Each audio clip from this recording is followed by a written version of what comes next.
Assalamu alaikum and very good afternoon, my dear followers, colleagues, ladies and gentlemen.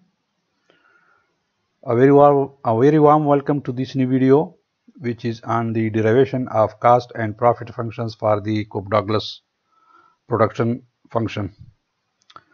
So let me start with a very basic question. Can we derive cost and profit function for the Cobb-Douglas production technology?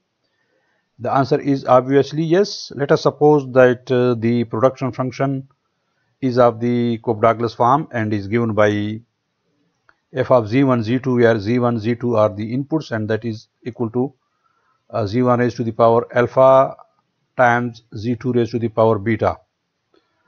Since the Cobb-Douglas production function, as we know from the literature, that it accords to constant return to scale, and in that case alpha plus beta will be equal to 1. In case alpha plus beta is less than 1, then we have decreasing return to scale, and in case of alpha plus beta greater than 1, there will be increasing return to scale. In case of constant return to scale, if we increase or decrease the two inputs by a particular percentage, then the output will also change by the same percentage. In case of decreasing return to scale, if we change quantity of the two inputs by say 10%, then the output will increase by less than 10%. And in case of increasing return to scale, if we also change both inputs by 10%, then the output will increase by more than 10%. So this is what we mean by constant return to scale, decreasing return to scale, and increasing returns to scale. The conditional input demand function for z1, z2 and the cost function have exactly the same form and can be derived exactly in the same way as we derived expenditure function in consumption theory, which we have already discussed in previous videos. The only difference here is that here we don't impose the constant return to scale condition, that is that alpha plus beta is equal to 1. And the conditional input demand function for input 1 is given by this equation, whereas the conditional factor demand or input demand for input 2 is given by this equation, and the associated cost function is given by this equation, where C, which is a function of W1, W2 and Q, is equal to this whole statement. Now this cost function has the form given by Q raised to the power 1 divided by alpha plus beta theta times phi, which is a function of W1, W2, where theta is equal to this term and is a constant, and phi of W1, W2 is equal to W1 raised to the power alpha divided by alpha plus beta times W raised to the power beta divided by alpha plus beta, and this is a function that does not depend on the output level Q.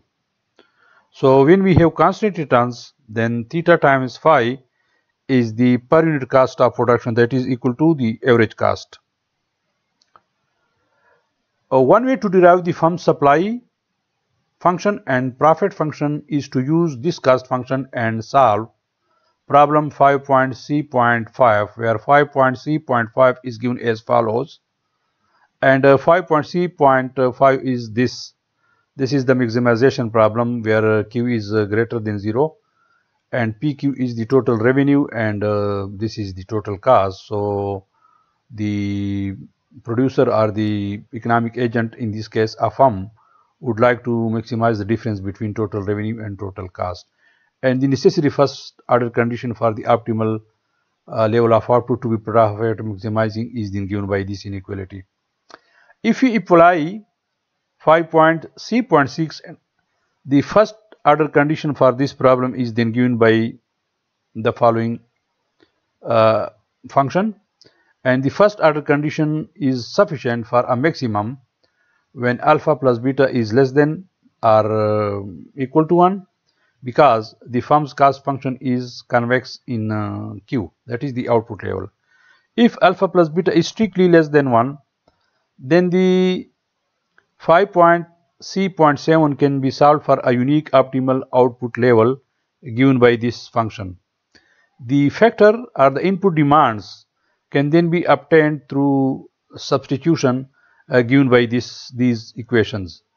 So Z1 is a function of W1, W2, where W1, W2 are the prices of the two inputs, and this is the output level, the optimal output level, which is given, which is a function of W1, W2, and price of the output.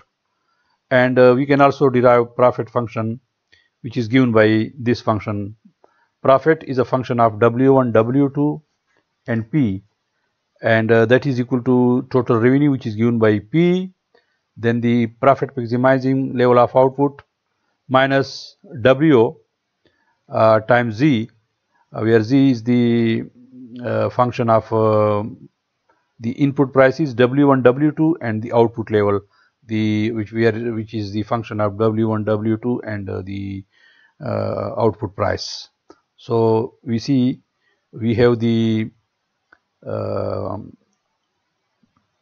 optimal output, and then we have this conditional factor or input demand function, and this is the profit function.